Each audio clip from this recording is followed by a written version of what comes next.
Hello viewers, many times we make changes to our sound system in Windows and then forget the last adjustment we made. If you don't like the current sound settings, you can easily restore the Windows sound system to its original default using 3 different methods in this video. So click on Windows button and then come up and click in search and type services. When it appears, come down and click on services. Now a huge list will appear. You can scroll down for Windows audio, but in case if you create ease, so single click any text and type from your keyboard W, and now you will see all words start from W. So scroll down a little and Windows audio is available. Right click and then click on restart. It will take a little time, and also Windows audio endpoint builder is below it.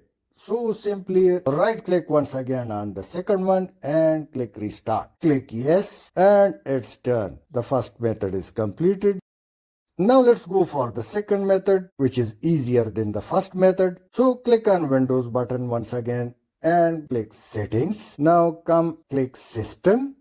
Come to the other side, click sound, and now scroll down and tap on volume mixer. When it opens, this type of interface appears. So let me disrupt these 3 graphs for test as well as for your better guidance. Now you can see reset sound device and volume for all apps to the recommended default. Click reset button, and when you click it, so above 3 graph will go to 100. So your Windows sound system is now on default. Let's go for the third method. So once again, click on Windows button and type in search change system sound. Now when it appears, click it and under sound, open this box. You will see 3 options. So select Windows default. Click on it and apply. OK, and it's done. Now it's up to you which method you like. Thanks for watching.